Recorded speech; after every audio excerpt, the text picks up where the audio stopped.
Okay. Guys showing up fast. All right, let's get started. Welcome back. We got a full plate this week.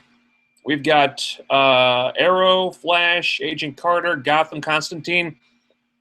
And in addition to that, we're also going to talk about the big Spider-Man news that came out just the other day and talk about who should be the new Spider-Man in the Marvel movies, Peter Parker or Miles Morales.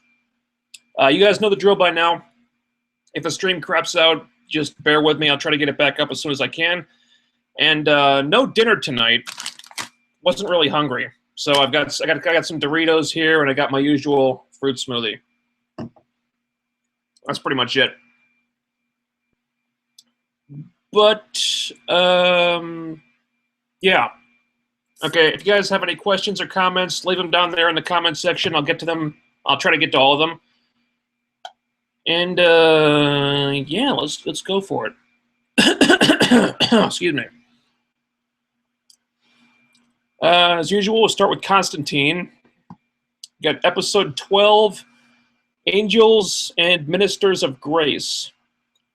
A doctor in a hospital has dark matter in his chest, which turns him into a murder-happy demon thing, which John traps Manny in a mortal body to help him deal with. And also Zed has something in her brain that might be a tumor. They don't really specify as to what it is exactly. This is another episode I get frustrated with. The A-plot didn't interest me very much. I didn't find it terribly compelling. Far more interesting to me was the stuff with Manny and Zed, two characters that the show had not really explored that much. You know, Manny being stuck in a human body and him playing up the awkwardness of that was fun. I don't think the oral sex thing was necessary, but generally I thought it did a decent job of humanizing Manny, no pun intended. You know, until now, he's been kind of aloof, not really as helpful to John as he could be, or even that pleasant to be around. And he came off like he only helped John because John was the only person who was in a position to do anything. And even then, I didn't get the impression that Manny was too happy about that. But we see him find common ground with John for once here, and with Zed also. I really like this scene with Manny and Zed because, you know, where Zed is asking if her powers come from a place of evil, and him comforting her. You know, that was easily the most likable Manny has come off so far.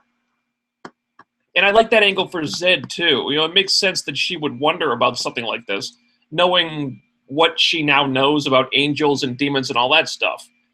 And Zed deciding to keep the mass in her brain, keeping the pain that comes with it so she can keep helping people, even though it might be a tumor that could kill her. That was nice development for her. However, it's another standalone story.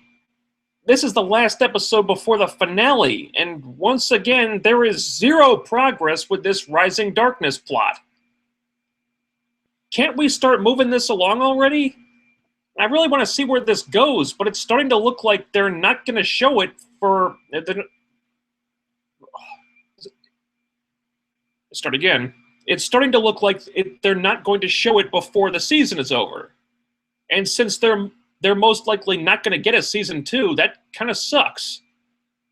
So, yeah, I had some problems with this one. Excuse me. I like the subplots with Manny and Zed, but the A-plot felt like kind of a waste of time. It just felt like a way to get the characters into a hospital so this other stuff could happen. You know, these standalone stories are not satisfying to me anymore. I want to see things happen with this Rising Darkness angle, but that just doesn't seem to happen. That's annoying. Okay, then there's Gotham. We got episode 15, The Scarecrow, which it turns out was referencing an actual scarecrow and not the character. That was a tease, Gotham. I didn't appreciate that. We got Gordon and Bullock hunting down Gerald Crane and his son from the previous episode. Bruce goes on a hike by himself. Leslie Tompkins becomes the GCPD's new medical examiner, causing some awkwardness with Gordon. Falcone placates Maroni into not killing Penguin, who is reopening Fish's old nightclub. And Fish was captured by pirates, who are imprisoning people and removing their eyeballs. And all that was in one fucking episode. Does every writer on this show have ADD? That's what this feels like to me. There's 5 different plots competing for screen time here, and I have no idea which one we're supposed to focus on. You'd think it would be this stuff with Gerald Crane and his son, which is a carryover from last week. And I'm glad that they finally explained this guy, who he is, why he's doing what he's doing, and gave us what I guess was the origin of the Scarecrow, which is one of my favorite Batman villains. But if they'd just done away with all these needless side stories, or at least tried to do them, Christ's sake, or at least stop trying to do them all at once, they could have easily covered the entire Gerald Crane case in one episode instead of 2, and it probably would have worked a lot better. Okay, then there's Leslie starting as the precinct's new ME. I'm happy that we'll be seeing more of Leslie now. I suspect a lot of people are. But this whole subplot felt completely tacked on. First, Gordon seems unsure about her working there when he was the one who encouraged her to go after the job last week. Then he feels awkward about kissing this gorgeous woman at work for some reason. Why? He had no problem making out with her in the men's locker room and right in the middle of the precinct in front of everybody he works with. But now all of a sudden he does? I love Leslie. I love Morena Baccarin. But why are we spending so much time on this? Especially when it seems to go against what was already established. Were the writers so desperate to give Leslie something to do that they just couldn't wait and wrote this stuff, not caring if it really made no sense? Then there's Bruce. He's going on a hike that he used to take with his dad. He falls down a steep hill, hurts his leg, climbs back to the top, and watches the sunrise with Alfred. And nothing else really happened. If all that sounds completely superfluous, that's probably because it kind of was completely superfluous. This just felt like they were padding the episode with another needless subplot that didn't really go anywhere or accomplish anything. Falcone convincing Maroni not to go after the Penguin wasn't exactly riveting stuff, but at least it accomplished something. At least it seemed like it was done for a purpose. But the story that really took the fucking cake this week was the Fish Mooney thing. I don't know if I can even review this story, because I have no idea what the fuck is going on. Apparently, the writers from last week apparently, the pirates from the end of last week's episode captured Fish, locked her up with other prisoners in some kind of bunker or warehouse or something where the guy in charge has the run of the place because he's apparently the only person out of all those prisoners who knows how to carve a shank. So Fish kills him. She gets the knife. And now she's in charge. Because apparently it's just that fucking easy. Then the pirates bring in some girl whose eyeballs they took out. What?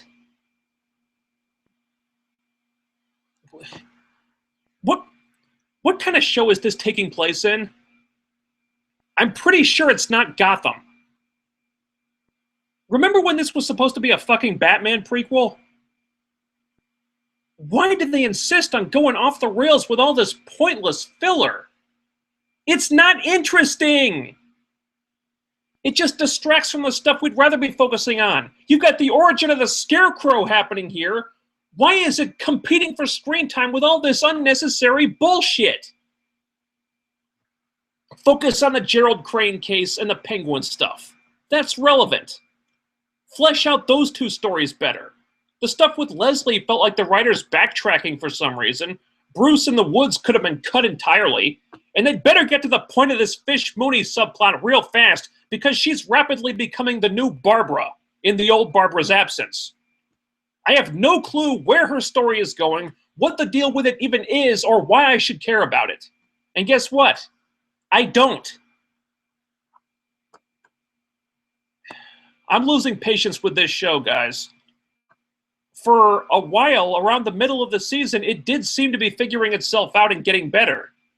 But now it's trying to do so many different storylines all at once, some of which are not even necessary, and the storytelling is beginning to collapse under the weight of all this stuff. What they really need to do is streamline and focus, but right now it seems like they're determined to do the opposite. And it's really not working.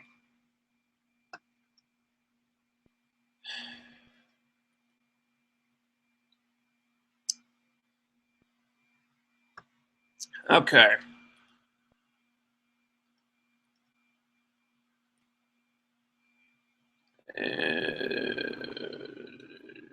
That gaming asshole. They keep doing standalone stories because they think they'll get a season. They think they'll get a second season somehow. Okay. I don't think that's an excuse for the narrative to be this slow-paced. We're what, 12, 13 episodes in? You'd think there would be more progression by now. I mean, people complained about Agents of S.H.I.E.L.D. being slow-paced in the first season, but they had a reason for that. You know, they had to wait for this movie tie-in to start before they could get to the real point of everything. Before they could pull the trigger on all these big story developments that they had planned. There was a reason they couldn't do it. There was a reason they had to wait for so long. And even then, they managed to advance some things. In here, with Constantine, it's one standalone after another, and they keep talking about this Rising Darkness thing, but nothing's happening with it. It's getting kind of frustrating to me, to be honest with you.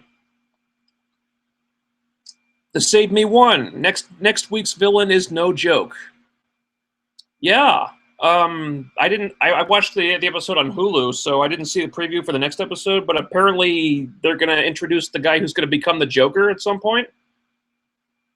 That's interesting. Hopefully he won't have to compete with 10 different subplots for screen time. We'll see. Okay, we got Peter versus Miles stuff here. We'll get to that. We'll do that at the end. That gaming asshole. I have no idea why they kept calling it Dark Matter when it was obviously Eclipso. I guess they don't have the rights, even if they have the rights to Felix Faust. Also, the slapstick with Manny got old. And I'll take your word for it with the Eclipso stuff. I enjoyed the stuff with Manny. I thought it was a little bit overdone. The oral sex stuff, it just is like, you know, unless that's going to go somewhere, it just felt like kind of juvenile filler. Didn't really think that was necessary. The Save Me one. Believe it or not, I actually hope Gotham brings Barbara back soon. The Gordon and Leslie relationship is so sweet it gives you cavities. It needs something to shake it up a little.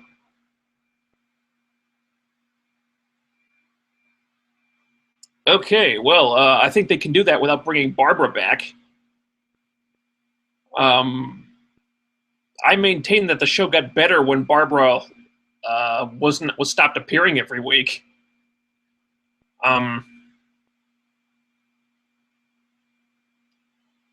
Things seem to be going well for Gordon and Leslie so far, but I kind of appreciate that it's drama-free right now. Yeah, I'll take drama-free over manufactured drama that's a chore to sit through. That was Gordon and Barbara. So, and to each his own, I guess.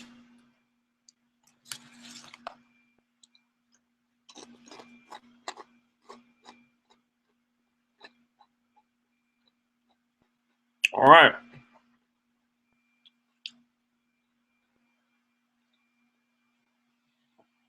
Next, we got Agent Carter. Episode 6, A Sin to Air.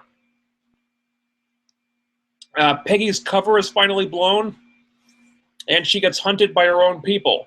Meanwhile, the Russians are thinking 2 steps ahead of everybody, and Dottie is both the creepiest and sexiest assassin possibly ever.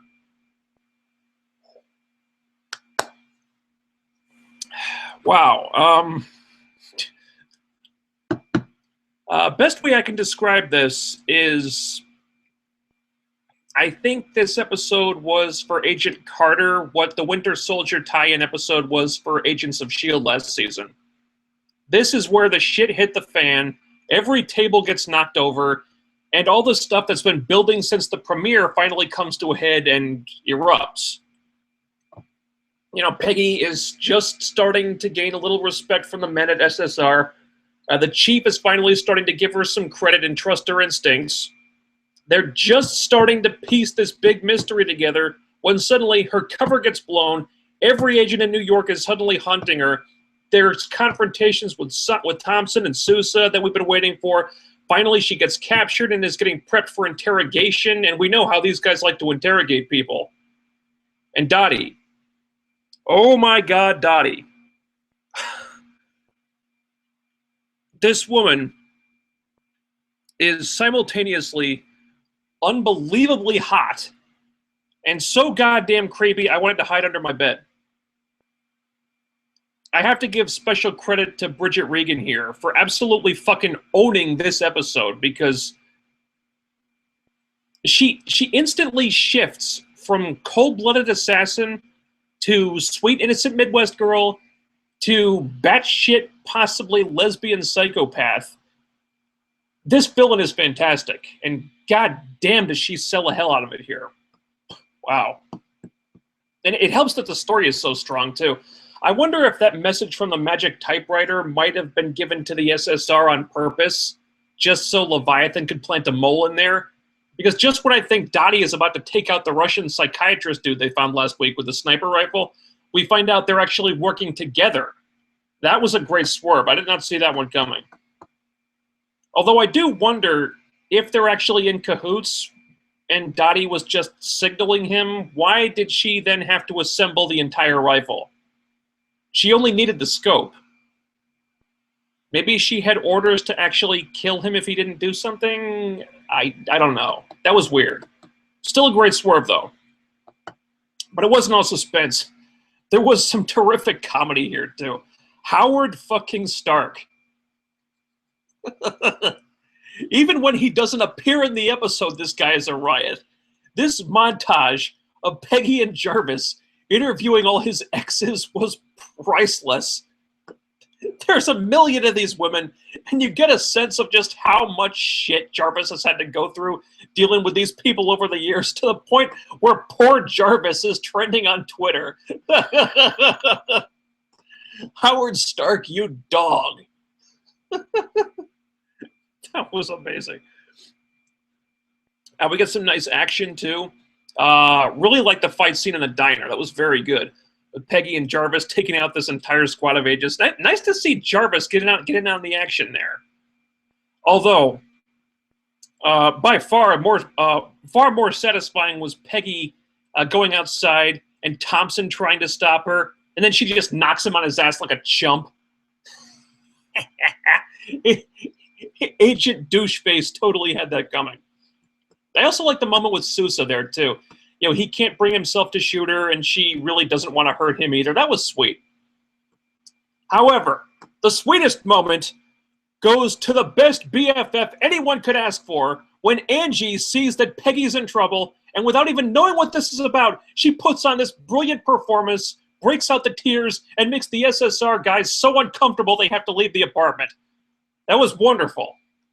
I love when the women use the 1940s sexism to their advantage like that. You know, getting the day off from work just because of lady issues, and now this, taking the gender politics angle and turning it on its head, making it work for them. That's really clever writing. And this is why Angie needs to be in every episode, goddammit. She's the best.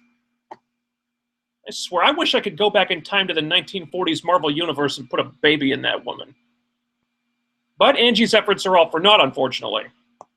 Because just when Peggy's almost out of the woods, there's Dottie with the knockout lipstick she stole from Peggy's apartment, and she lays it on her. Blatant fan service?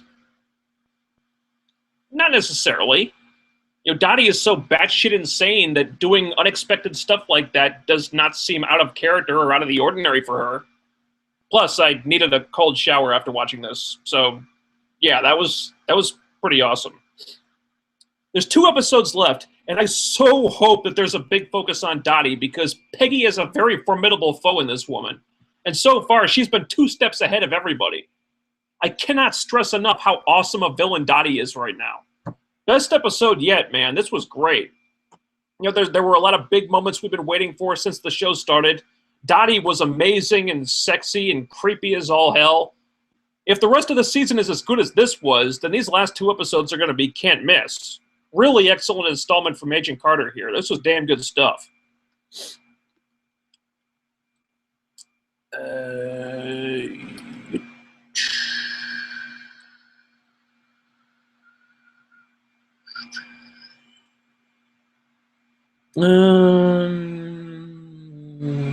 Okay, you got Gotham. Constantine. Or Gotham. Okay.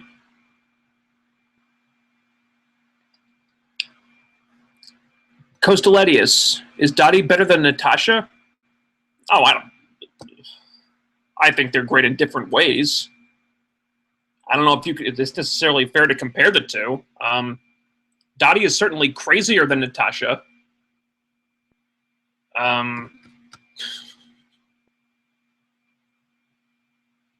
It's apples and oranges, man. I am enjoying Dottie a hell of a lot. I don't know if they're in the same ballpark. They're probably playing different sports, but they're both pretty great. Okay. Constantine and Gotham again. The Save Me one. I hate to say it, but I think Sousa came off as a traitor in this episode. Really? Interesting. Sousa could have just gone to Peggy and asked her what was going on instead, with no real reason, given he runs into the chief and gets the SSR hunting her down like a dog. Bad form, Sousa. Plus, Dottie is coming off more of a widow than Natasha is a widow. Okay, well, I see where you're coming from. Bear in mind, Sousa did have some pretty damning evidence. You know, he matched up the scars on her shoulder with the woman in the picture. You know, he had a lot of cause to suspect Peggy.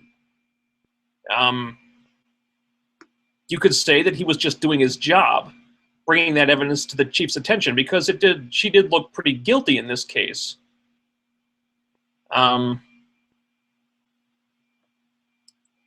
If you're using that to call him a traitor, I would think he kind of redeemed himself when he let her go, because he really wanted to believe that she was innocent, and he chose not to shoot her. He chose to let her go. So, if anything, I think I would say that his motives, well, not his motives. That's not the right word, but his motivations are a little cloudy. I think he really wants to believe that Peggy is innocent, but at the same time, he's trying to do his job. Maybe he gives her a bit of an allowance when he lets her leave, but, you know, he's still going to bring her in.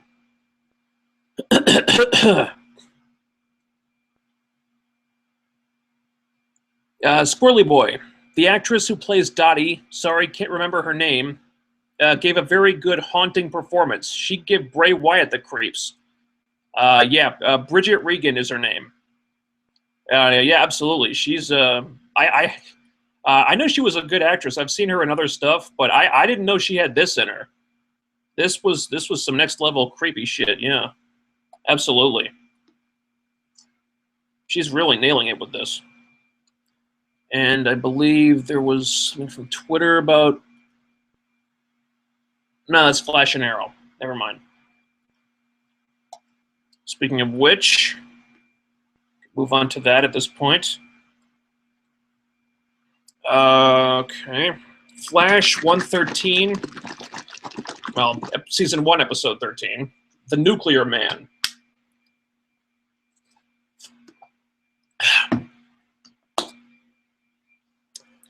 We got Team Flash trying to devise a way to separate the two men in the Firestorm Matrix before they go boom and take the Central City with them. Barry goes on a date with his future sidekick's future wife, which I'm sure will never get the slightest bit awkward. And Joe reopens the case about Barry's mother's murder and discovers something pretty surprising. Interesting episode here, in that they took a break from the usual villain of the week formula and instead just focus on finding and helping Firestorm. It seemed like mostly a setup for next week, but still, I think this was one of the stronger episodes they've done. There's no poorly written villain that Barry has to be dumbed down to fight. The romantic stuff is more focused on a woman that he seems to have actual chemistry with, i.e. not Iris. And we get some much-needed info on Firestorm that they managed to convey effectively without it feeling like a giant info dump. I enjoyed the Linda Park stuff a lot more than I thought I would here. I really like the actress playing her. She fit right in instantly. If they want to use her more, I say go for it. You know, they've got a fun banter going between her and Barry, but at the same time, you can see a mutual attraction there. You know, her and Barry's scenes together worked very well, I thought. I wasn't crazy about him taking time off from the impending nuclear explosion to work on his dating problems with her. You know, let's try to prioritize here, Barry, but still, I really like this. There were a few moments when you could see the CW influence kind of rearing its ugly head.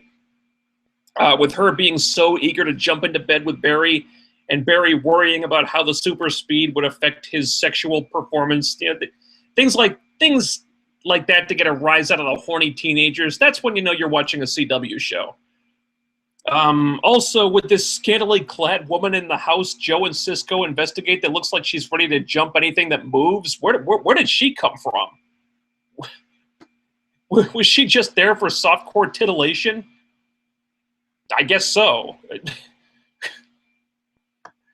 But nevertheless, I really like those scenes at the house because they showed just how good of a detective Joe is. Even though the crime scene is 15 years old, he still finds some evidence. You know, they're showing Joe being really smart and really damn good at what he does. And this is something that has been consistent throughout the show. It's not like Quentin on Arrow this season, who is hyper-observant 1 minute and blind the next. You know, Joe is starting to piece together Harrison Wells' secret much more quickly than I would have expected that to happen, and I like that. The Firestorm information was really interesting.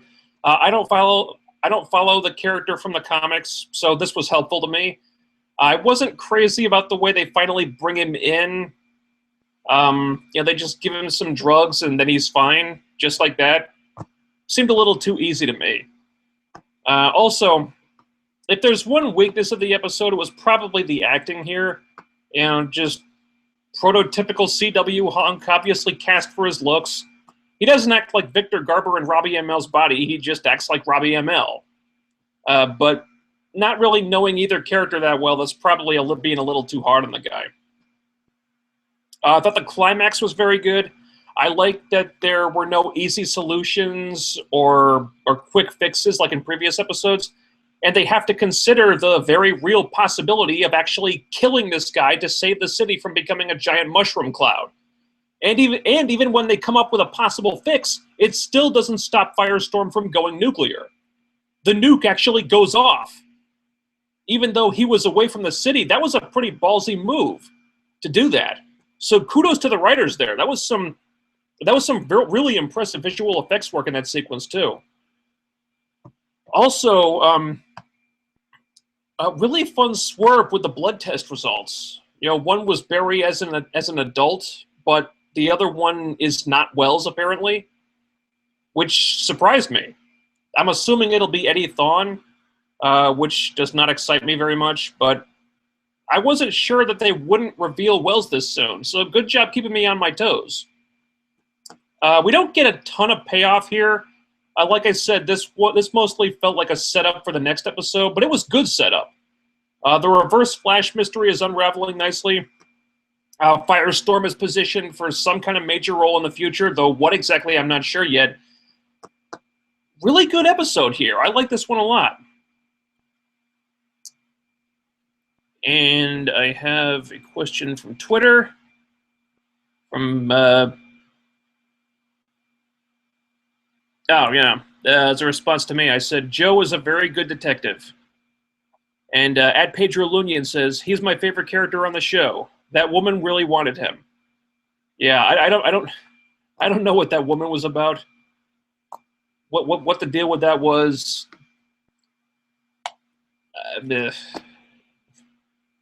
But yeah, what's the guy's name? Jesse Martin? I think that's his name. Jesse Martin. Yeah, he's typically one of the better actors on the show. Yeah, he's one of the best actors on the show, certainly. Yeah, his stuff tends to be very good.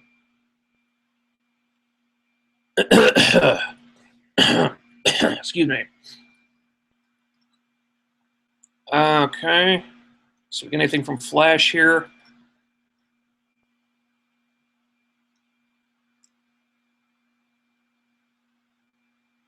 Oh, fuck you, Google Plus.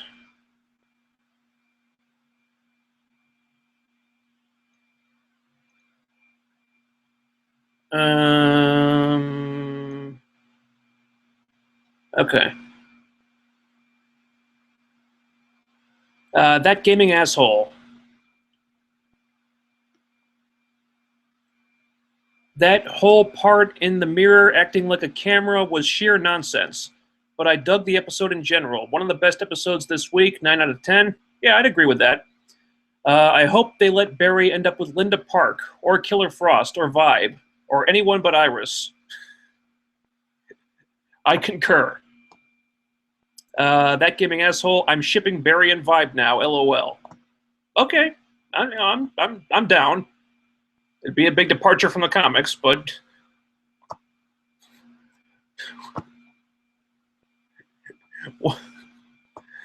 yeah, why not? Coastaledius. Fun fact: General Ealing played the drill sergeant in Starship Troopers. Mm-hmm. Yeah, Clancy Brown. He's great. Also, he was Lex Luthor on the Batman, the Superman animated series, and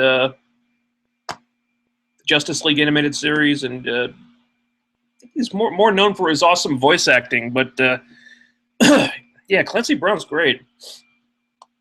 Is there anything from Flash here? I don't think so.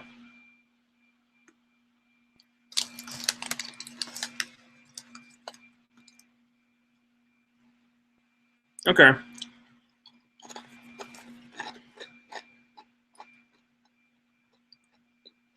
All right, Arrow.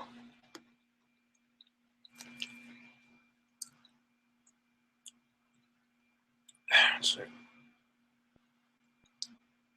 All right, Arrow Season 3, Episode 13, Canaries. Vertigo escapes. Laurel gets drugged by him twice, learning something about herself in the process, and she finally tells Quentin the truth about Sarah.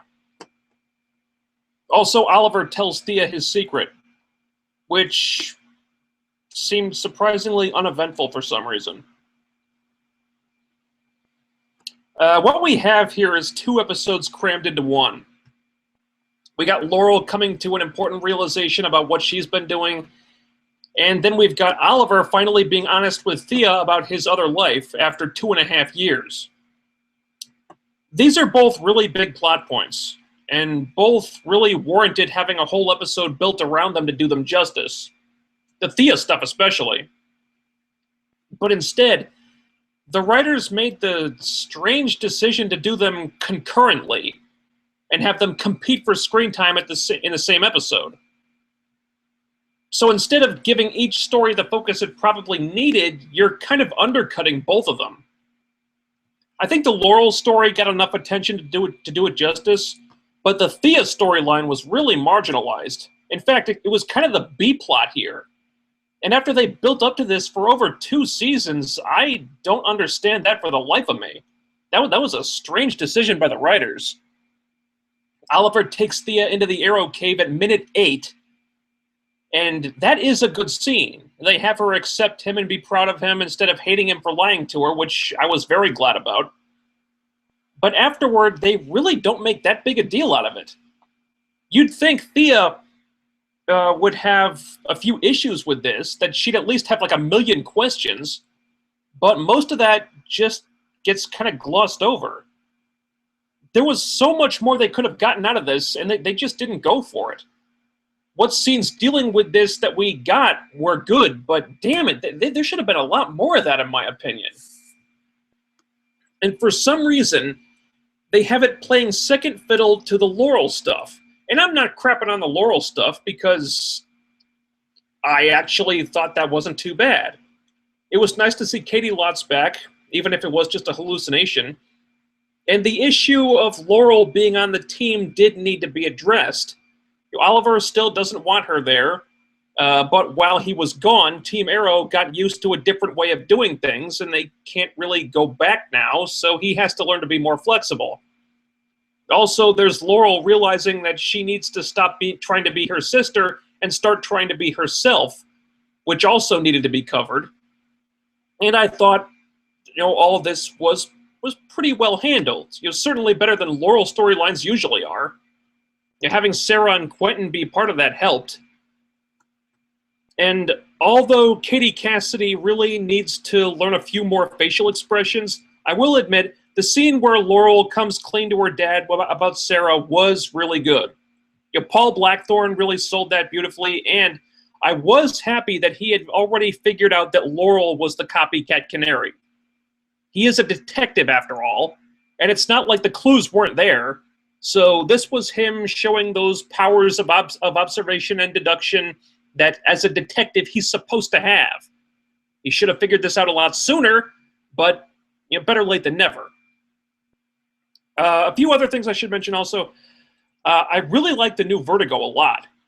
Peter Stormare plays a great bad guy, and I love how crafty he is. Threatening that guard's wife, turning him into a suicide bomber because he knew that Oliver would track down that lead, luring him into a trap. That's smart. This guy's got a lot on the ball, and he's a step ahead of Team Arrow in several cases here, which makes for a really effective antagonist. Give us more episodes with the new Vertigo. This guy is great. Also, the stuff with Thea and the douchebag DJ, League of Assassins, mole person, was a little weird. I'm glad they got rid of him because he was kind of annoying. But I was a little confused by this. He seemed to be 100% with the League of Assassins. But in that earlier episode, he was reporting to Maceo rather than Raz or Nissa or anyone like that. And I thought him and Maceo were up to something there. I thought there was something else going on with this guy. Apparently not. Maybe they could have clarified that a little better if they devoted more time to the Thea story, but sadly that was not to be. It's hard to grade this one. I thought what we got of the Thea storyline was well handled, but this was a huge turning point in that story that really deserved its own episode where it could be the main focus, and it just didn't feel like they gave it the attention it really deserved. Which means, and I cannot believe I'm about to say this, The Laurel storyline was actually the stronger part of the episode.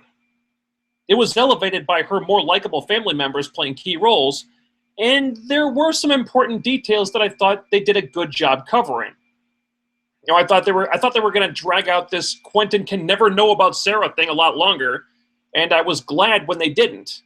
Also glad that it looks like Quentin can handle it without dying. Let's give the guy a little more credit, okay? I really think they should have broken the Laurel and Thea storylines into separate episodes because the Thea stuff really needed more focus. So there's a very important story point that gets unfortunately marginalized, but there's also some good character development for several members of the cast, so there were some big problems in the episode, but there was a lot of good stuff to like about it too.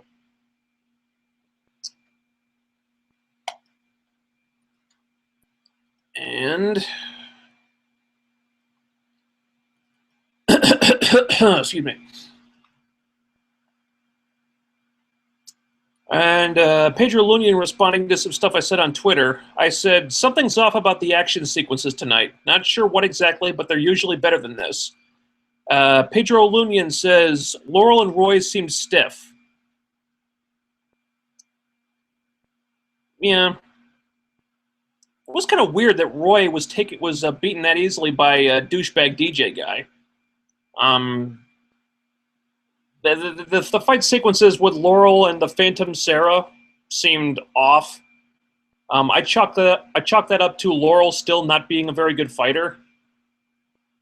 There was something weird about the way the sequences were shot this week, though. I'm not sure what it was.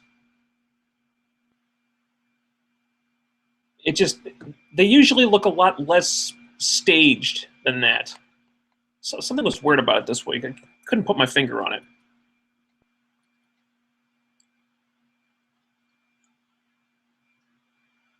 Let's see. Thea learning Oliver's secret is getting kind of overshadowed here. You'd think they'd make a bigger deal out of that. And Pedro Lunion says they could have saved Laurel's talk with Quentin for next episode. I disagree. Now, this is where she comes to the revelation about that. It should have happened in this episode. I agree with that. I think all the Thea stuff should have happened in the next episode. Or maybe had all the Thea stuff here, and then do the Laurel stuff next week. Now, if we're talking about shunting some stuff into next week, I think the Laurel stuff was good where it was.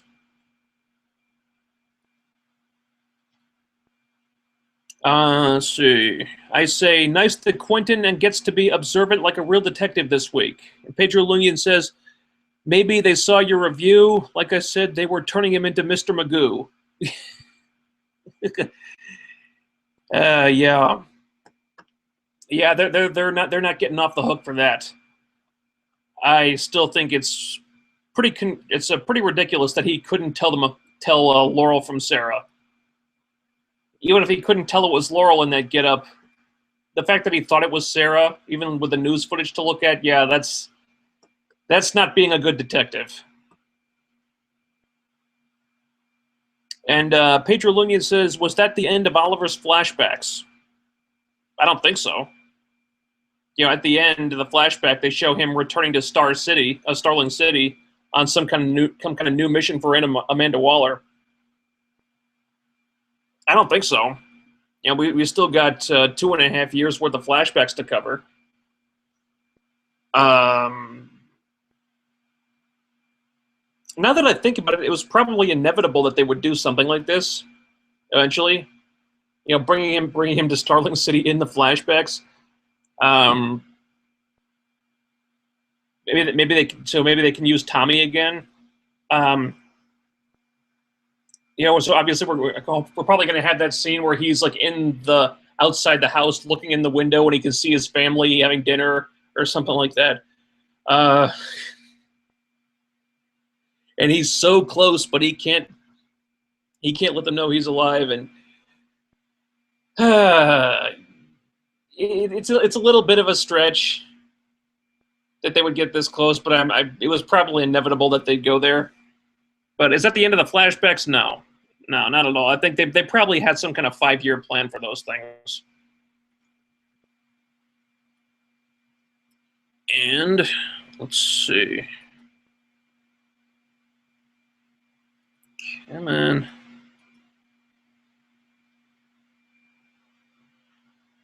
We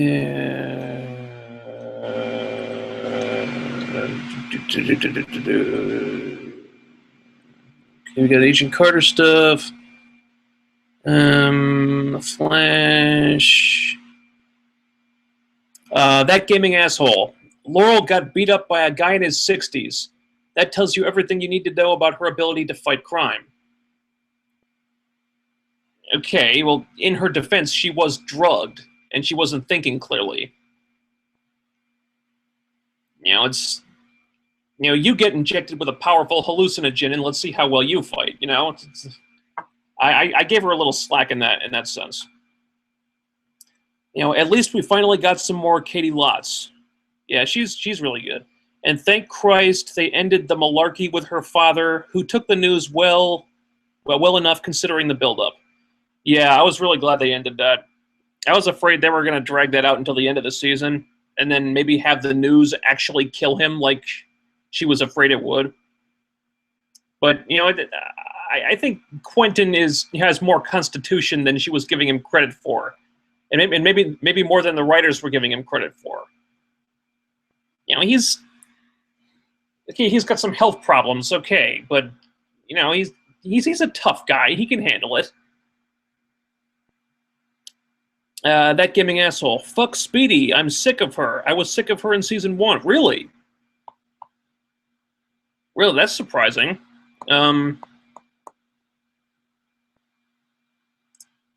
I'm not sure. I think this thing with her and Malcolm Merlin could have been handled a little better, but I think she's far from the least likable person on the show. I generally enjoy Thea. Speaking of fucking Speedy, I also noticed today that DJ asshole was named Chase. I wonder if his first name is Danny.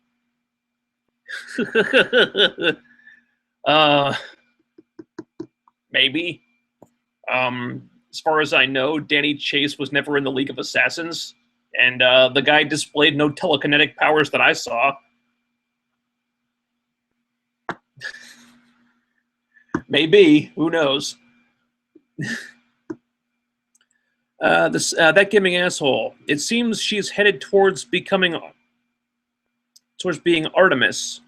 Or that or possibly Arrowette. Oh, God, I hope it's Artemis. Arrowette is a really stupid name. Is that it for Arrow?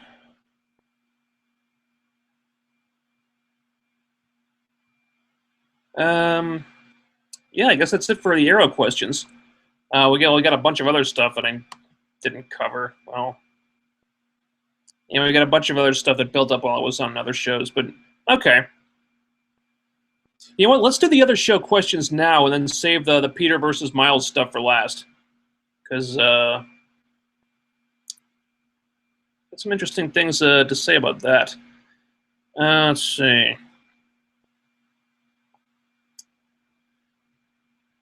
Okay, Spider-Man. Okay, that gaming asshole. For Gotham, the Fish storyline was so asinine, I literally almost turned the channel. Agreed. The fact that I appreciate the rest of Gotham as a story is literally the only reason I didn't. Now apparently we need an arc with Fish in it. I don't know. The ship from Persons Unknown. Anyone remember Persons Unknown or Siberia? Don't remember Persons Unknown. But yeah, totally agree with this Fish thing. She was ousted from power by Penguin, sent packing out of town. I mean, her story is kind of done. This felt like they were writing this new subplot just to keep her on screen, which is really not necessary. Her story has been told. The only thing that's left for Fish Mooney at this point is to get killed by Penguin. And I'm not sure you need her to get captured by pirates for that.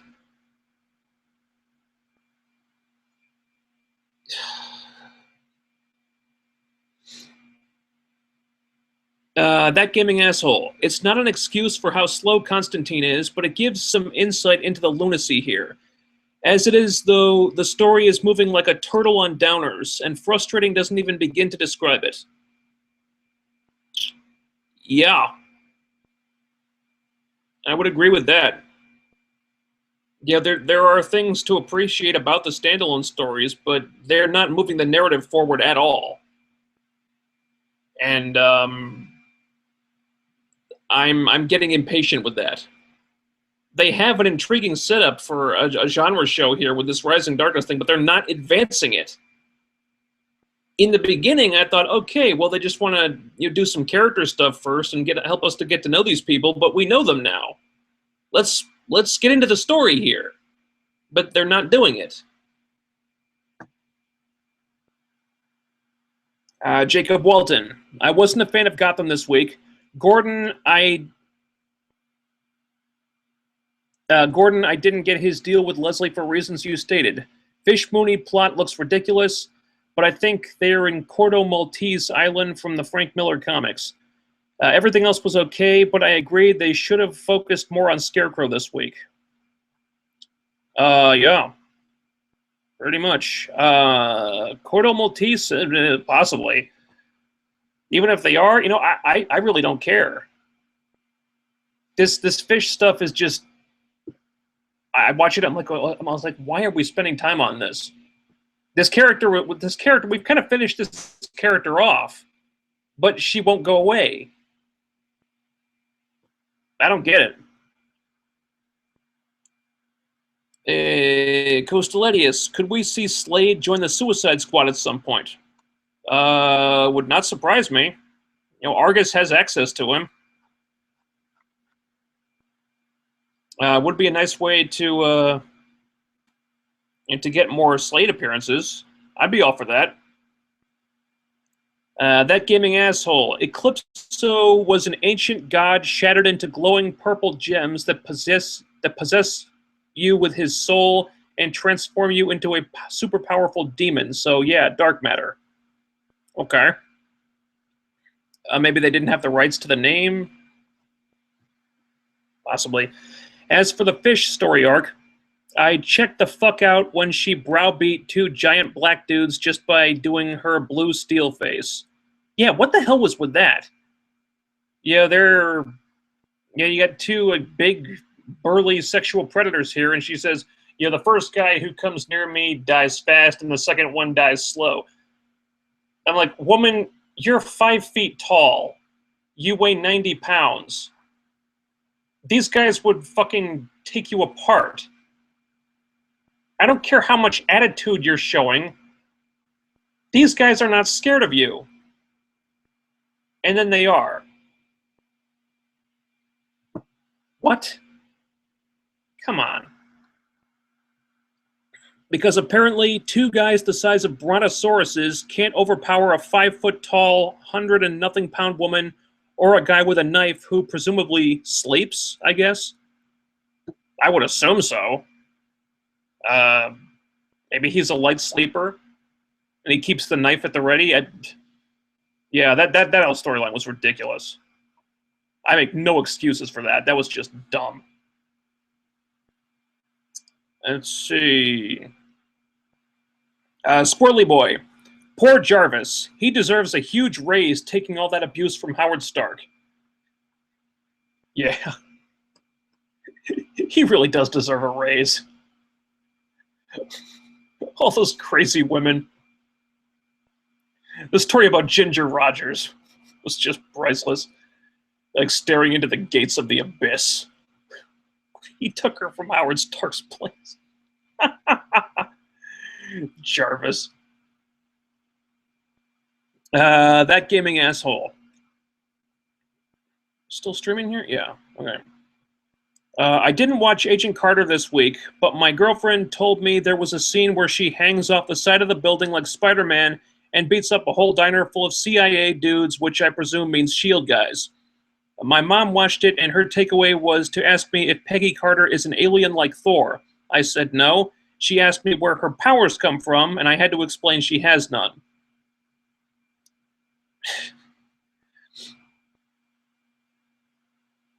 Okay, well you're still on the Mary Sue thing.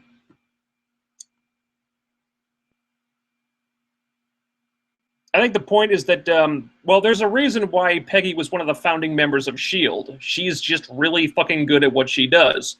Um, I agree. They are making her insanely capable at the expense of a lot of other characters.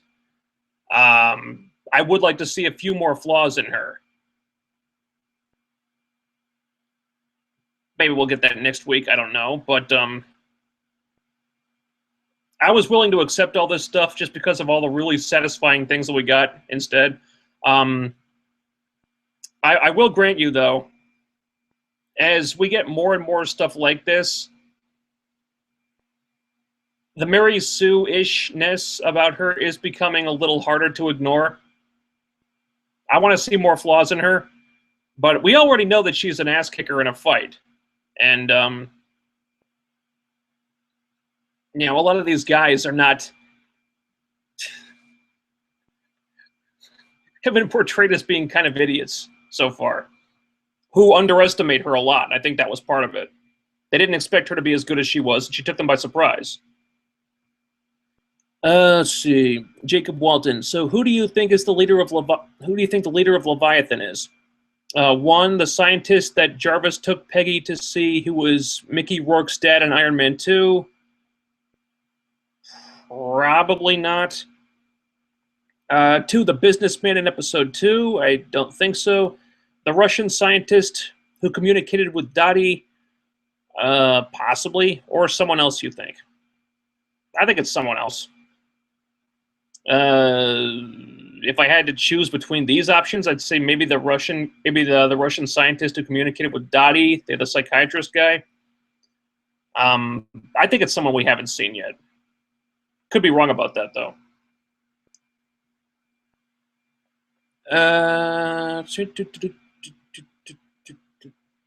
And more Spider-Man stuff. Okay. Well, that's it for the shows. Well, we got some big news here. Excuse me. Some big news that came out just a couple days ago. Basically, Sony and Marvel have reached some kind of agreement. I don't know the specifics of it, but essentially Marvel gets to use Spider-Man in the movies now. And I think it's that may be for the best. And in fact, this new Spider-Man, so they're recasting it. There will be a new Spider-Man, and he's going to be showing up possibly as early as Captain America: Civil War. I don't know if that's confirmed yet, but that's, you know, it's heavily rumored that he'll be making an appearance in that movie, which is really soon. I think they're shooting now, aren't they? I don't know, but that is really soon. But holy shit, that is amazing. I finally get to see Spider-Man be a part of the Marvel Cinematic Universe like I always wanted. I assume they're going to have him showing up in the Avengers movies now. Too late for Age of Ultron, obviously, but Infinity War, who knows? Maybe having him guest on Agents of S.H.I.E.L.D. next season, that would be cool as hell. I'm geeking out like a fiend over this. But there is an issue here that I wanted to touch on because I think it's ripe for debate. And I think this is worth discussing. Apparently, Miles Morales was trending a lot after this news came out. And there seems to be a lot of people who want this new Spider-Man introduced into the Marvel Cinematic Universe to be the Miles Morales version of the character. And, okay. I understand that. I'm afraid I don't agree with it, however. First of all, Miles is a very new character. Only been around for a couple of years. And, you know, just thinking, you know, in terms of business sense, it would be a big risk for Marvel to try this. with Miles, whereas Peter is the character with the proven track record of success at the box office. It's like, well, how about we see if Miles' solo comic title can last for 50 issues before we hand him a billion-dollar movie franchise, you know? Secondly, Miles doesn't really have a story to tell yet, at least not much of one. He hasn't done very much as a character. He doesn't really have his own rogues gallery, or at least not much of one yet. I mean, what are they going to do with him? Are they going to just put him in there with all of Peter's villains? That would just be weird and confusing. Third, Peter is the iconic character with decades of history. Peter is the one who played a key role in the Civil War storyline. Peter was the one who joined the Avengers and became one of Earth's greatest heroes. You know, those are his accomplishments. Peter earned all that. And the idea of taking that away from him and giving it to Miles, just, you know, for the sake of what may or may not be just getting an ethnic character in there, it doesn't really sit right with me. You know, to do this with Miles would be like saying, you haven't done that very much as a character yet, but we want to wave the diversity flag, so we're going to take everything that Peter accomplished and we're going to give it to you instead. I have a little bit of a problem with that. It's a disservice to Peter. What's more, it's a disservice to Miles. You know, I'm all for diversity. I am. I'm pro-diversity, okay? But this would be diversity for the wrong reasons. Because Miles is the ultimate Spider-Man. Peter is the 616 Spider-Man. This is the 616 universe. Me personally, I wouldn't want this new Spider-Man to be anyone but Peter. Just like if they were going to do a Spider-Man 2099 movie, I wouldn't want that to be anyone but Miguel O'Hara. In turn, if they wanted to make an Ultimate Spider-Man movie someday that takes place in the Ultimate Universe, I wouldn't want that to be anyone but Miles. Now, if at some point in the future, Marvel decides that Miles can carry his own movie, and they make a movie about the Ultimate Universe with Miles as the Ultimate Spider-Man, that's great. That's fantastic. I'll be the first one in line for it. But if people want Marvel to just swap out Peter and put Miles in there and give him everything that the Peter Parker character earned, I don't agree with that. I say give Miles Morales some time, let him become an iconic character in his own right, let Miles develop his own identity, his own legacy, his own rogues gallery, and then make a movie about that, instead of giving him the spot that Peter should be in just so we can show how politically correct we all are. I suspect some people are going to disagree with me on that. That's fine. This is just the way I feel. Excuse me.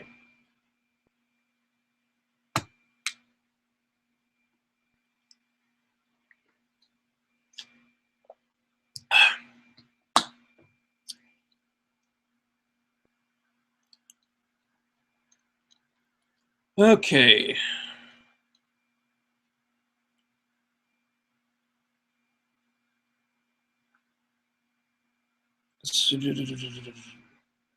Costaletius. Could they keep Parker in the Sony franchise and have Miles appear in the MCU? Sort of similar with the two Quicksilvers, one in the MCU, one in the Fox X-Men franchise.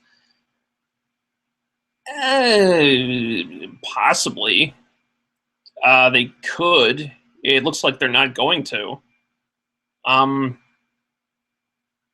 don't know what the particulars of this deal that Marvel and Sony struck are exactly. Apparently, they think they can only do one Spider-Man at a time.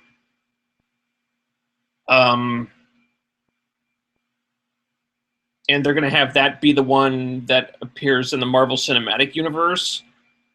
I think the deal with the two Quicksilvers was kind of a unique situation, because there was enough of a gray area there where they can kind of do it, two different versions of it, with one being the one that focuses on him being a mutant, with no reference to all the Avengers stuff, and then the other one in the MCU being just focused on him being an Avenger with no reference to mutants or Magneto or any of that stuff. But that was kind of a unique situation.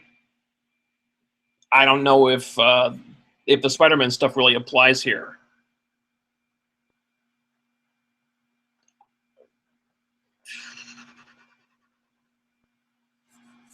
Yeah, I really don't have an answer to that, I guess.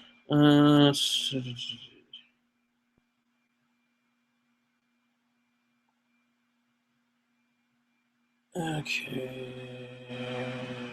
What's in there? I guess. Okay, UCD 3AD. Miles Morales is such a great character, and the death of Spider-Man is essential to his character. You sort of need to establish Peter before bringing in Miles. So much of Miles' character comes from him trying to fill the boots that Peter left behind. That could work.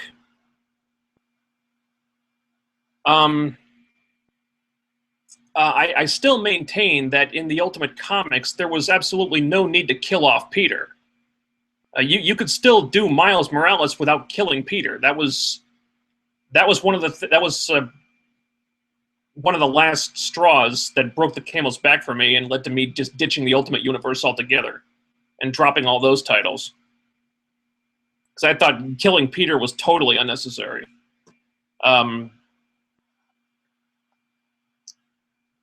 Although his death did lead into Miles Morales donning the Spider-Man costume, you are correct about that. I don't think it was... I think you could have done Miles Morales as a Spider-Man type of character without killing Peter. I don't think you necessarily needed that motivation, but it was a contributing factor. You are correct. So if they were, hypothetically, if they were to introduce Peter as Spider-Man, kill him, and then introduce Miles Morales into the MCU, that might work.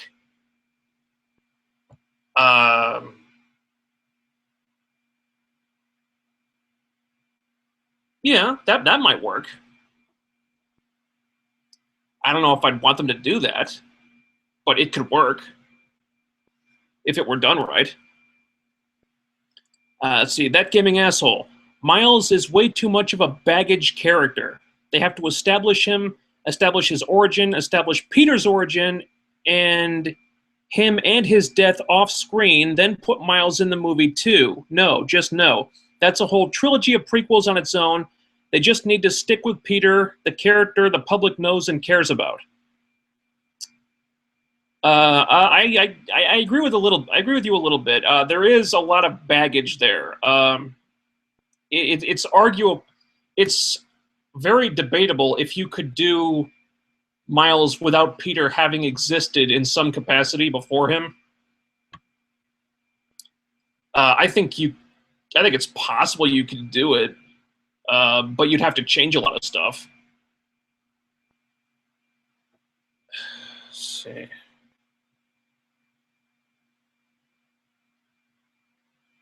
I think, yeah, I never really read the Ultimate Spider-Man comics, the Miles Morales comics too closely. Never really collected them, but I think the story was that his uncle was a thief, or maybe he's the Prowler, the Ultimate Prowler, and he steals some stuff from Oscorp, and one of those genetically engineered spiders kind of hitches a ride, and that leads to it biting Miles. I think you could possibly excise Peter from that whole story and do Miles as Spider-Man, but you'd have to change a lot of stuff. Because it's like, well, where does his inspiration come from then? So you maybe I think you possibly could do it, but it would, I don't know, you'd have to, that's a stretch, because you would have to change a lot of things. So even best case scenario, it would be tricky. See, the Save Me one. Screw Miles Morales. I highly doubt that Marvel went through all the time and energy and money to be able to use the face of their company again, just to say Yes, we have Spider-Man in our cinematic universe, but Peter does not exist here. To me, Peter meeting Tony, Steve, and Natasha is what makes this news great. The hell with Miles Morales, maybe one day, but not anytime soon. Well, I think you're undercutting Miles a little bit there. Let's give him some credit. He does seem to be a popular character that people like a lot.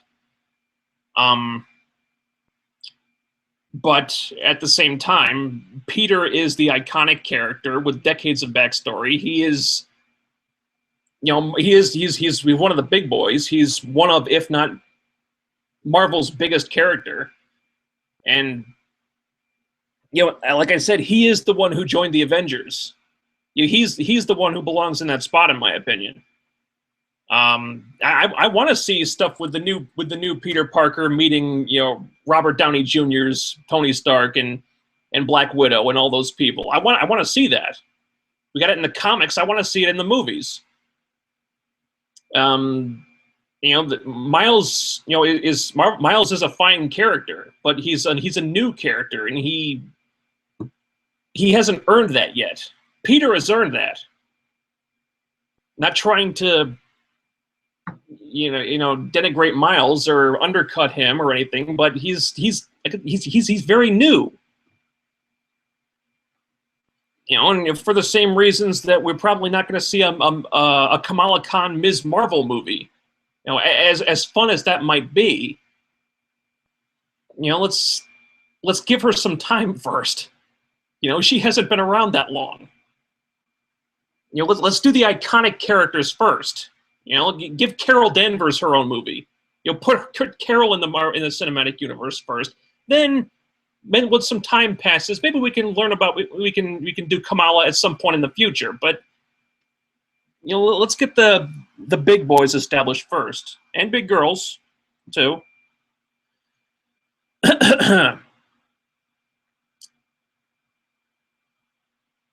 Got another Arrow question here. That gaming asshole. And yeah.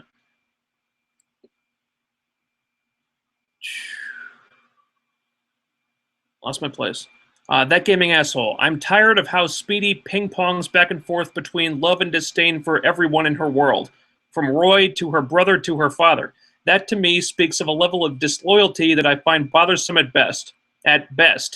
And that's when it's a great character with a great actress, not an annoying character with a hot but otherwise unappealing actress. Okay. Well,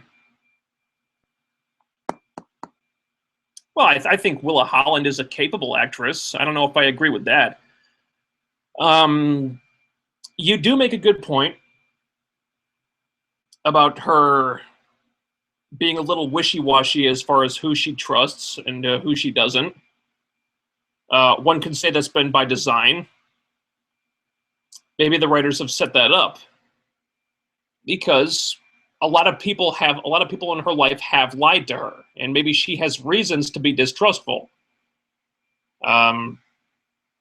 Maybe not to the level that you're talking about. Maybe they could tone that down a little bit.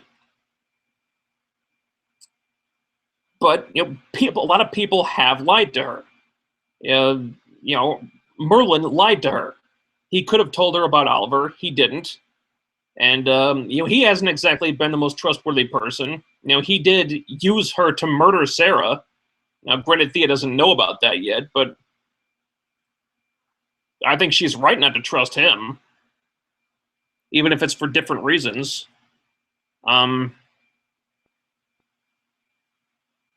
Yeah, I think her not really knowing who to trust and going back and forth about whether to trust people and whether not to, I think that's been by design. I think they want to kind of move her into a more gray area here where you're not sure which way she's going to go.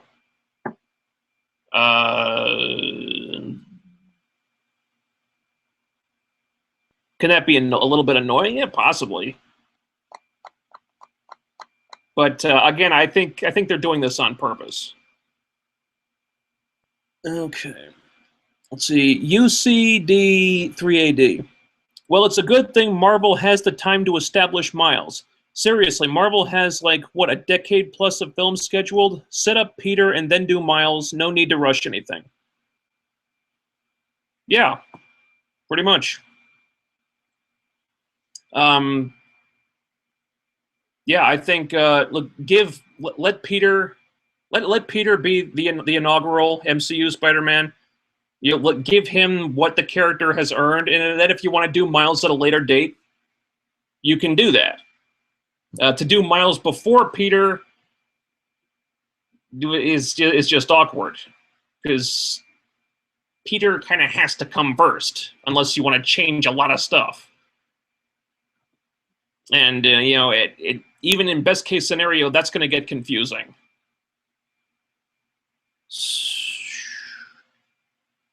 The Save Me one. I think this deal helps both Sony and Marvel in big ways other than just Spider-Man.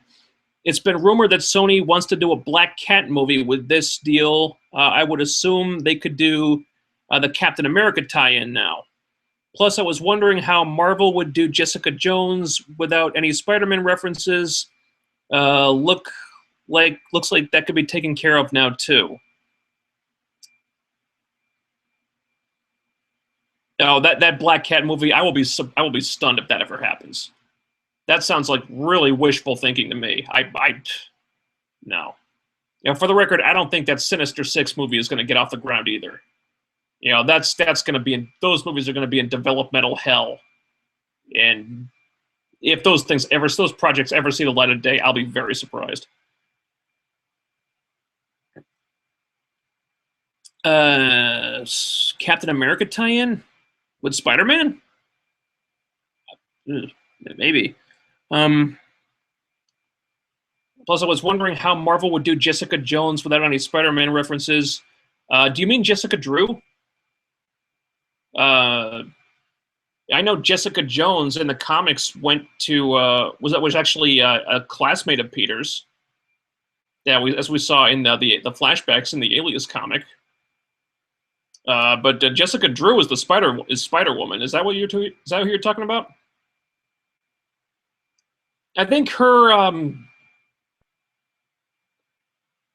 As far as I know, Jessica Drew's origin was pretty unrelated to Peter's. You know, I read the Bendis trade where he kind of retold her origin, and I don't know, Spider-Man wasn't a part of that. I think you could do Jessica Drew without Spider-Man.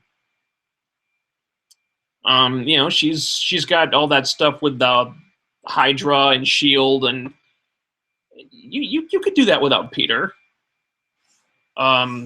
Unless you wanted to do the ultimate version of Jessica Drew, in which case you kind of need Peter.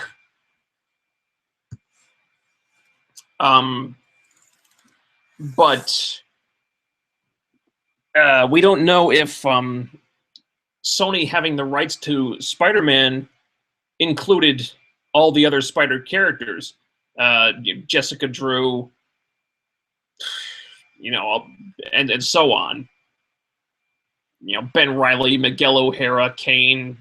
The fuck was the other ones? I don't know. Anya Corazon, and all the Spider people. I don't know if it included them or just Peter and his supporting cast. Well, we don't really know. Presumably, Marvel can use all of them now. I'm assuming.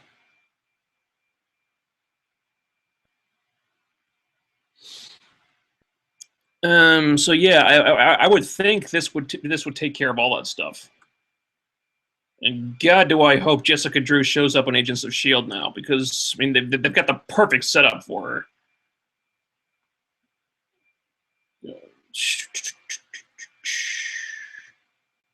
Lucky STR8. In terms of story, which is worse, Constantine or Gotham? I would say Gotham. Constantine is very slow paced, but at least the storytelling is more or less coherent. Gotham, they're trying to do way too many things at once, and as a result, none of them really work. You know, Constantine is incredibly slow, but at least you can see where it's going, and Yeah. The Save Me one. What do you think of enlists? Enlists? I'm not sure what you mean here. Drea guest starring on Agents of Shield. Yeah. Okay. Drea DiMatteo is going to be a guest star on Agents of Shield in the second half of the season. I think it's cool. She's an Emmy winner, I believe. You know, but on the Sopranos, Sons of Anarchy, shows I never watched, but she's a fine actor, award-winning actor. So I'm not going to complain about that. She's another in a growing list of pretty awesome guest stars that they're lining up in the second season. I mean, Kyle MacLachlan, Edward James Olmos, now Drea DiMatteo. This is an impressive list. This is an impressive guest cast they've had this season. So I'm not going to complain about another great actor showing up. Apparently, she's going to be a powered individual who joins forces with Kyle's dad. Sky's dad. I'm assuming she's going to be an Inhuman. There was a clip in the new promo teaser that came out of somebody with men with guns around her, pushing them away with a giant force field. That could be her. We don't know. I don't know if she started filming yet, but I'm assuming she's going to be an Inhuman. And that's really intriguing to me because this Inhumans plot has opened up so many possibilities and so many new characters that could come in.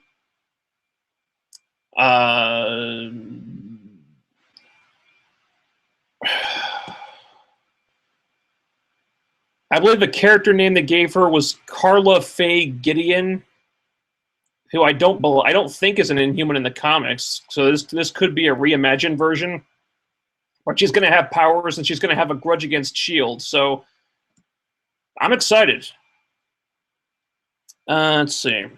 Did you see Stephen Amell's Twitter video in his Arrow outfit about Sting being called a vigilante? No, I heard about it. Haven't seen it, though.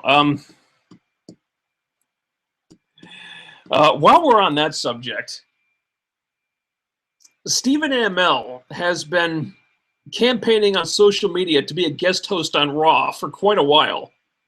I want to turn this back to wrestling for a minute here, but yeah, he apparently he's a wrestling fan. He watches WWE. He wants to be a guest host and is not shy about saying so. This shows how out of touch WWE management is right now, about with current pop culture trends, how out of touch they are, and how clueless they are about these things. Because if a guy like Stephen Amell wants to be a guest host on your show, you make it fucking happen.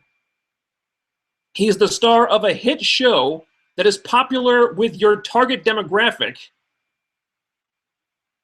He's a wrestling fan, familiar with your product. He wants to do it. If you ask him, he'll say yes.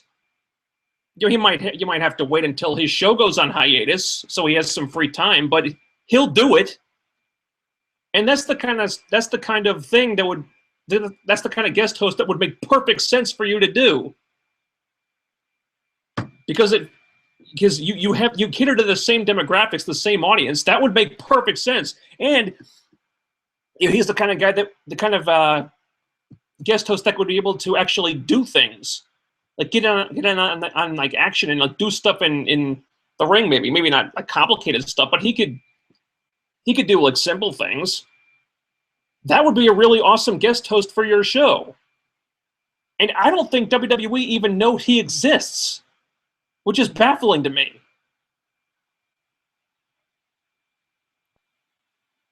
I mean, this is a show that has had fucking like Bob Barker as a guest host. And Stephen Amell would make perfect sense. Why the hell wouldn't you want him on to do the show? Just ask him and he'll fucking do it. He wants to do it. But no. Nothing. But you can get Seth Green to host the Slammies. Nothing against Seth Green, but he's mainly famous for, you know, doing the voice of Chris on Family Guy, and, you know, being the creator of Robot Chicken. You know, I don't think he's been in a movie for a while. I know he was on a sitcom last season or whenever it was that got canceled. I don't get it. Stephen Amell wants to guest host Raw. Just make that fucking happen. That would be really cool. I guess that's why they won't do it. Because they don't know what the audience wants anymore. And I think that is everything. Let's double check.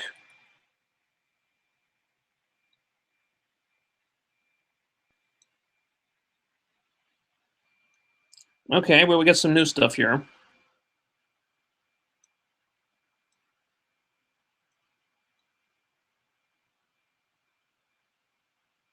Wow, a bunch of new stuff, actually. Yeah. Okay. That gaming asshole. Spider-Man will probably show up in Age of Ultron. It takes very little to film a scene with him getting his powers or something, and it slaps into Age of Ultron's end credits. In fact, it seems the only logical thing, since throwing him in out of nowhere in Civil War would make no sense. Well, it depends when they cast him, because, you know, they haven't cast anyone to be the new Spider-Man yet.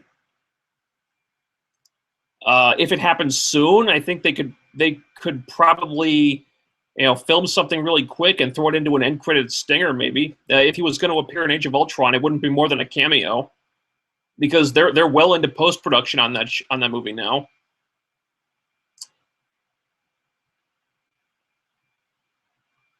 And possibly, I think if they wanted to put him in Civil War, I think that would probably make more sense. Although him just showing up out of nowhere, I agree that would be hard to swallow. Although that apparently is how they're going to introduce Black Panther, because Black Panther is supposedly Black Panther is going to be in Civil War. He's I think he's going to have a significant part. I don't know for sure, but that's where he's getting introduced before his solo movie. And man, that movie sounds like it's getting really crowded now. But if Spider-Man were to be in Age of Ultron, it would probably be a little more than a cameo. I suspect it'll be the same thing in Civil War. If he's in there. Lucky STR8. I am in favor of the Miles Morales character because the MCU incorporates stuff from 616 and 1610. I guess that's the Ultimate Universe. But I can see your points. Will the MCU solo Spider-Man movie be about one more day? Oh, God, I hope not. They would be insane to do that. No, just no. No. Oh, God, no.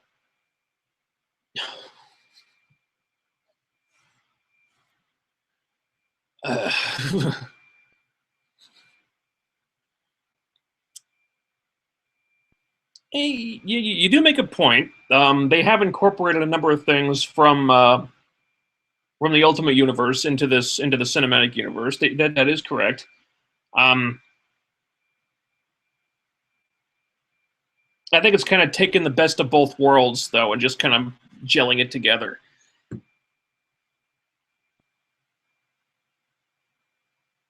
I'm not saying they couldn't do Miles Morales. I'm just saying I think you kind of need to do Peter first. If they wanted to bring Miles into the 616 universe, which is probably what's going to happen eventually after this whole Battle World fiasco, like I said, I think they could do it, but it's going to be a big stretch. And for me, I just think you have to do Peter first. If you want to do Miles, he has to come after Peter. Lucky STR8. I think Sony is doing this because as a conglomerate, they are failing in almost every aspect, aside from the gaming. From something bad comes something good.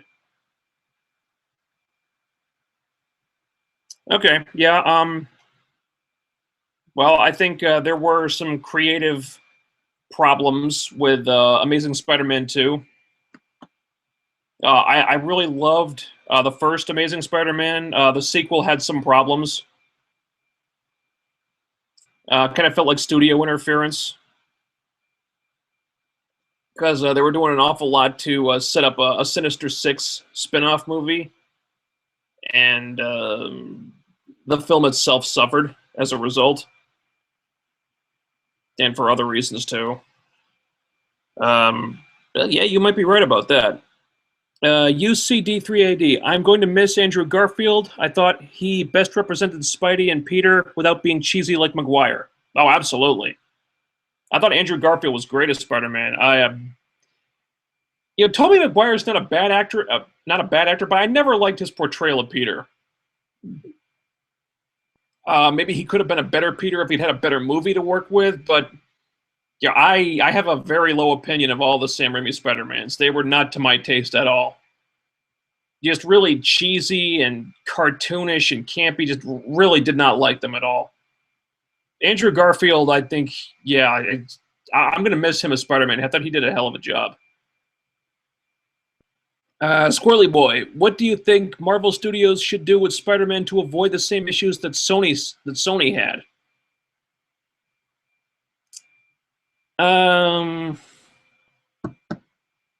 Keep it simple. I think generally I thought the first Amazing Spider-Man was really damn good, minus one or two little things. I think they tried to they tried to get too fancy with the sequel, tried to do too much. They didn't really have the strongest story in the world. Electro, I don't know what happened with Electro. Nothing against Jamie Foxx at all. I thought he was not the problem. It was just the way the character was written and presented. He was basically Jim Carrey in Batman Forever. It was the same character, just with superpowers. And that's not Electro. I think now that it's back in Marvel's hands, we shouldn't have to worry about stuff like that.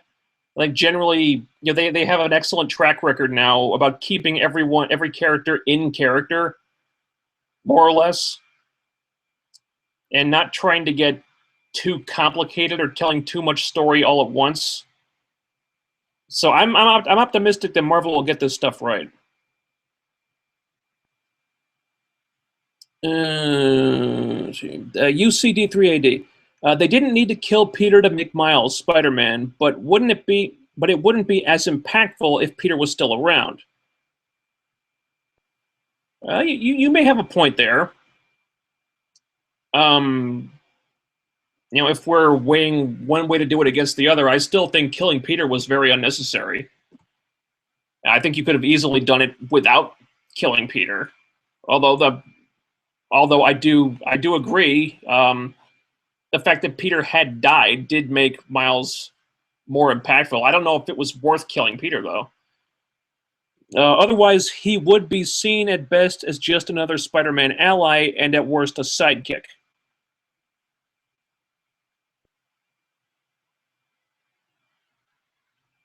Okay. I won't agree or disagree with that. Let's see. That gaming asshole. I wonder if Doc will show up next Gotham, returning to raise his mighty shiv above his head and claim the power of Grayskull, because that's how shivs work, apparently.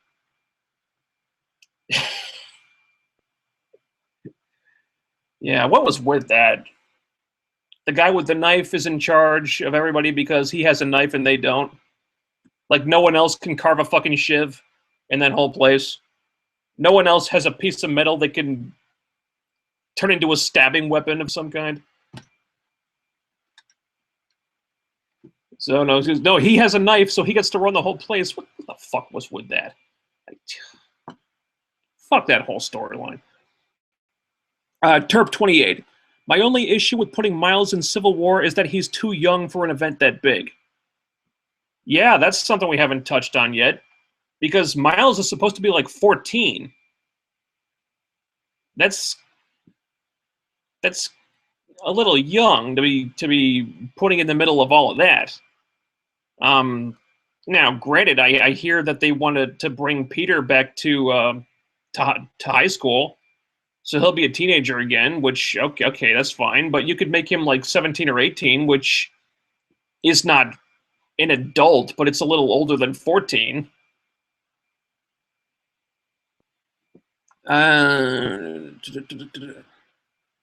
UCD3AD. I feel like you would make a pretty good cosplay of Cyclops. Huh. Okay. Why not? There was a time when I wouldn't have cared for that. But Cyclops is pretty cool these days. All right, I'll take it. Lucky STR8. Will we ever get a Spider-Gwen movie? I don't care. I did. You know, in my opinion, they're getting Marvel Comics is getting way too impressed with themselves, and they're expanding this whole Spider-Man universe way too much. Okay, you've got Spider-Man, you've got your Spider-Man 2099, you've got a few other characters. Okay, but then they're putting Kane in there as Scarlet Spider. You've got Spider-Girl running around, and I like Spider-Girl. But all these other characters, they got what Cindy Moon is this new Spider character, what Silk now, and Chris, all this other stuff. What the fuck is the other one? And they're doing all this like innumerable Spider characters. Then they're doing this Spider-Verse title, which I'm not reading, but you're doing all these Spider characters. It's just too much. It's too much. I just feel like the Spider canon is going to collapse under the weight of everything. It's just they're getting too impressed with themselves. All these characters are not really. They're not really striking a chord with me anymore. Like what, Spider-Gwen, like from one of the alternate universes where Gwen became the one where Gwen was bit by the spider instead of Peter, and Gwen has spider powers, and now they're giving her a solo title. Why? This is a fad, and it's going to lead to burnout, in my opinion. I'm not on board with all this superfluous Spider characters. Spider-Gwen, I don't like it. I'm not a fan.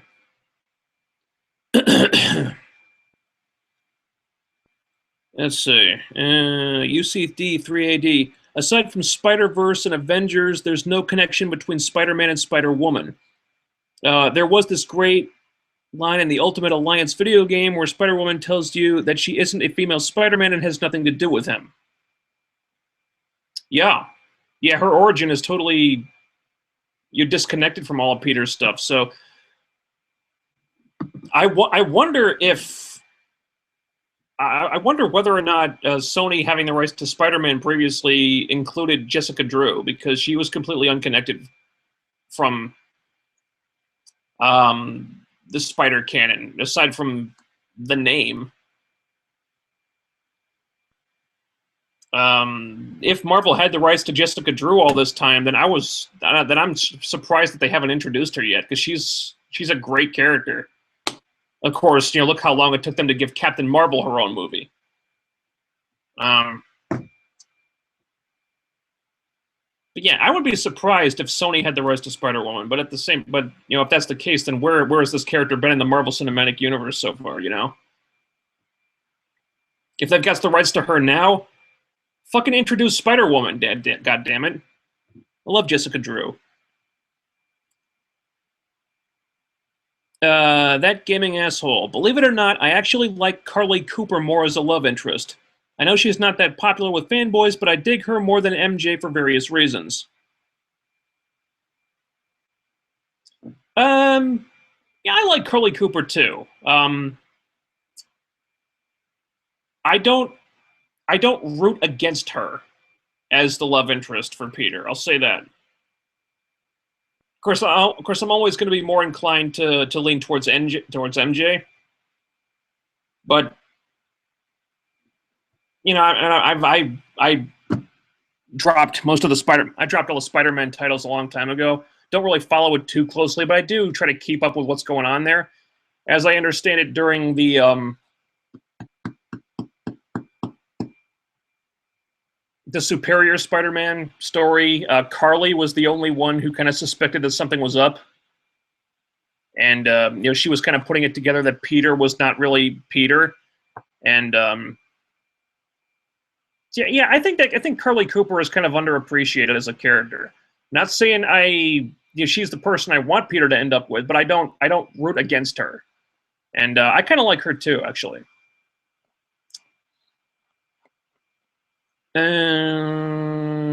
UCD3AD. I haven't seen Arrow yet, but I'm not going to watch it. ML is a WWE fan. I kid, sort of. Arrow's a good show, dude. You should watch it.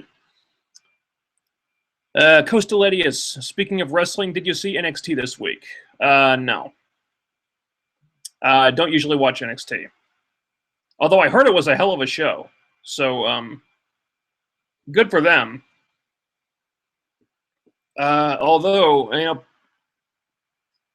I guess we can talk about this. I hear a lot of people raving about how good NXT is, and oh my god, why aren't these people on the main roster, blah, blah, blah.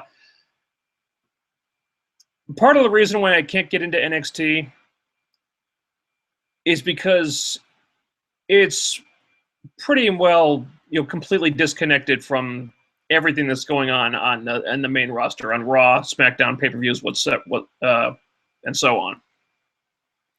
There's no connective tissue there. There's no continuity. And just because a person is great at NXT, that's no guarantee they're going to be great when they get to the main roster. Because the people who run NXT are not the ones who run the main show. Perfect example, Paige. Look at Paige in NXT, look at her on the main roster. There's a big difference there. Because there's different people running the show, there's different writers on the main roster, there's different management they have to report to, and at the end of the day, you're going to have Vince McMahon micromanaging everything that happens on Raw.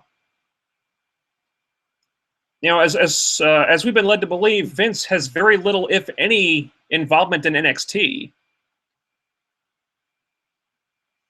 So, you know, everyone is saying, oh, Kevin Owens, oh my God, he should be on Raw right now. Well, okay, put him on Raw, and there's a very good possibility that Vince will take one look at him and package him like the Funkasaurus. He could give him the dancing fat guy gimmick. You know, you see where I'm coming with this? Just because someone is great on NXT, it's not a guarantee that they're going to be that the people working with the main roster won't completely fuck them up.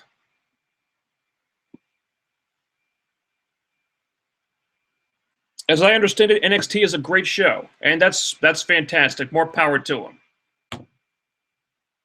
But I have zero faith that what makes a talent great on NXT is going to carry over. Because they could package them differently, write them differently, book them differently. And yeah, you might have a winning formula in developmental, but that formula is going to change when they ultimately get called up.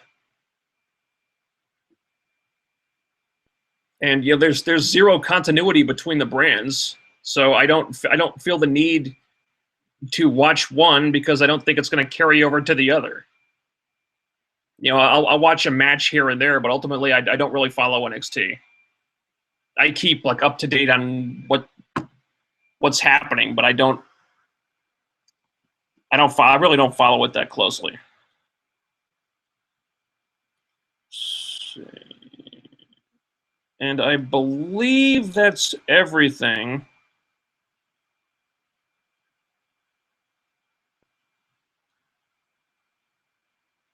Nope, we got some new stuff here. See, that gaming asshole. In response to UCD 3AD, there would be no point in Miles if they don't kill Peter. I say this as a black guy, but Miles is a token minority character created because they felt the book was too white or some nonsense, just like the not Power Girl they hauled out recently. The only point to Miles' character is that Peter died and he replaced him. Otherwise, he has no actual backstory or character arc whatsoever. Again, just like Not Power Girl has no backstory other than the flat-chested black girl replacing the real Power Girl. It's harsh to say, but tell me he would even exist if they didn't want to shock people by having a minority replace Peter Parker. Okay, not sure how much of this I should comment on before it gets a little uncomfortable here, but again,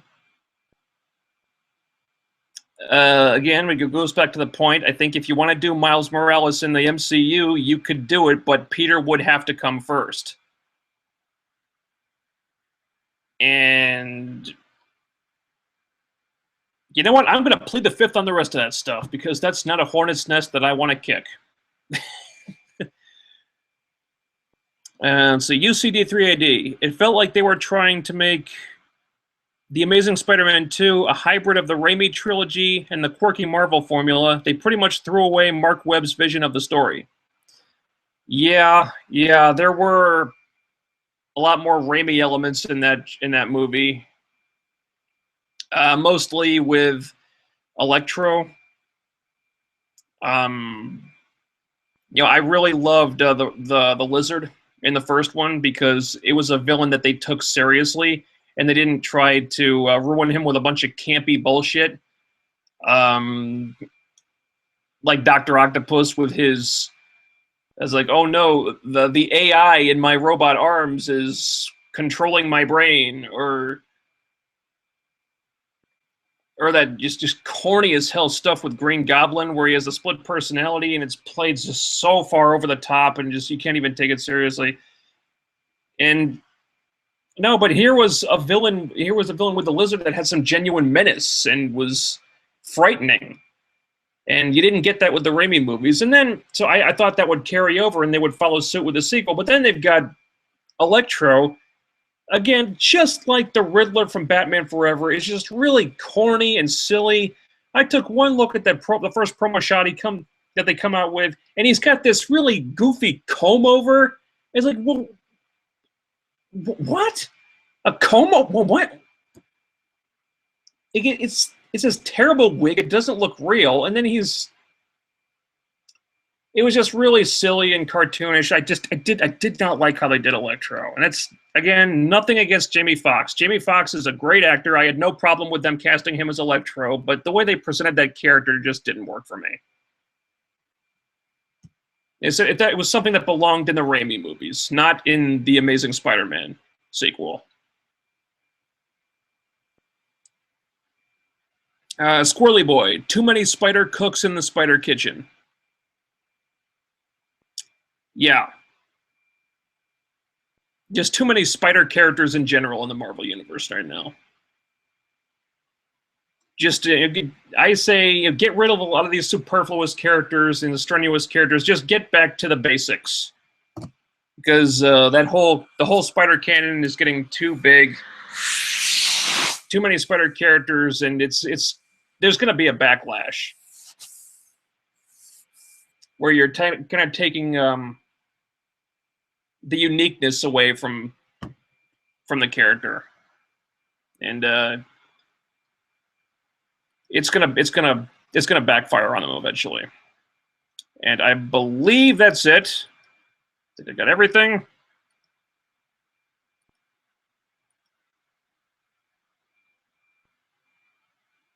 Nope. We got more. Okay. UCD3AD. I used to watch NXT or FCW, and I loved it, but eventually I couldn't watch it anymore because I knew no matter what, it was still WWE. It's like reading a good book, but knowing that the ending will be shit. Well, I think in order to enjoy NXT, you have to kind of take it as a separate entity that's completely removed from what the main roster is doing. Because someone can be great on NXT, but there's no guarantee that they won't be ruined on the main roster. A good example, Charlotte. Apparently, she's doing great as the NXT Women's Champion and having great matches.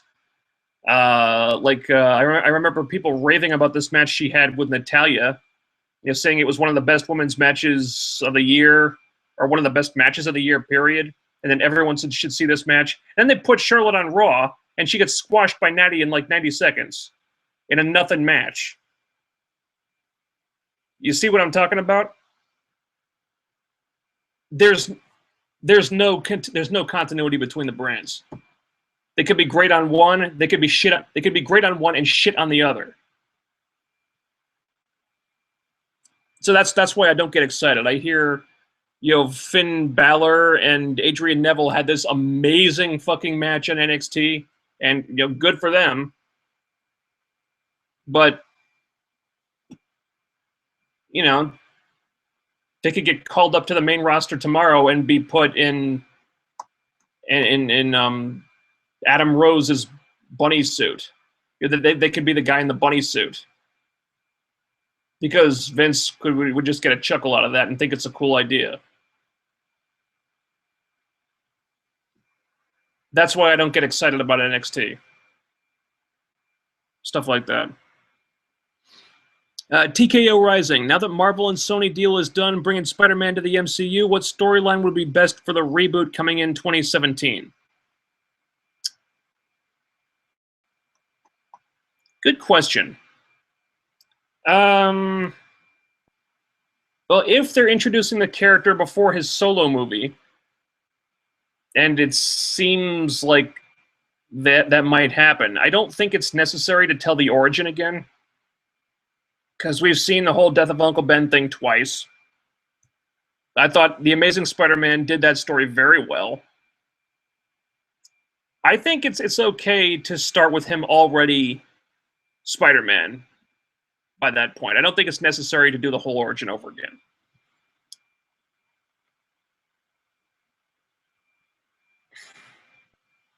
Storyline. God damn. Well, they've done most of the main villains already. It's too early for Venom. Green Goblin is a character that really takes you really need more than one movie to set up properly.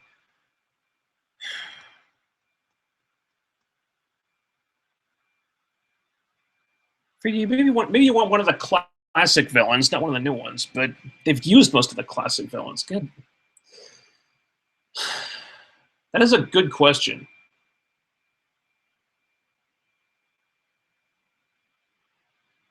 Yeah, I'm not sure I have a good answer for that. I don't think you really, excuse me, I don't think you really need to follow a storyline from the comics. Maybe they could come up with something new, which I'd be okay with as long as it was a good story. Yeah, I don't think following any particular comic story is really necessary. Just as long as it's a good story, I'd be okay with it.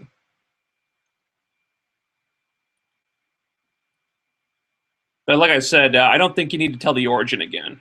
That's been done a number of times now. One just fast forward to his first adventure after the origin. That's okay.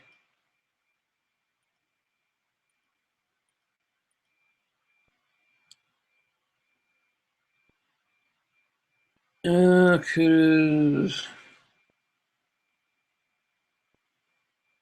you edited here. In my opinion, I would choose Kraven the Hunter, The Last Hunt.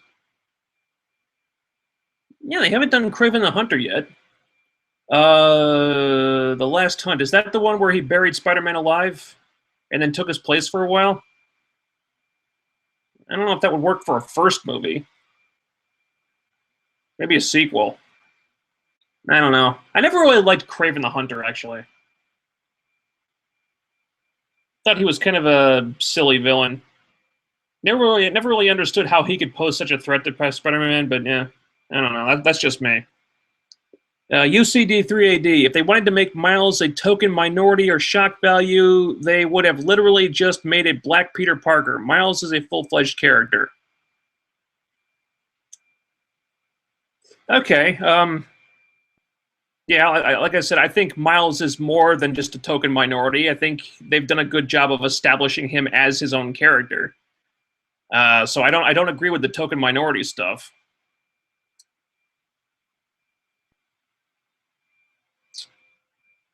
I'm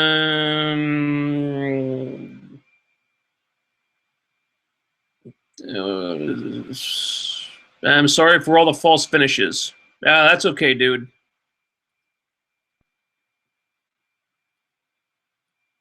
That's okay. I'm not immune from that myself. Excuse me. And I think that is finally everything.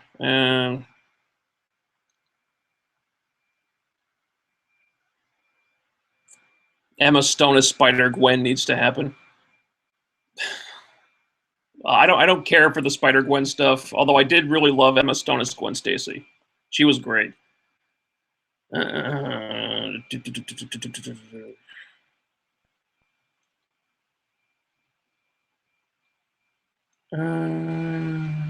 I think that's everything. Okay.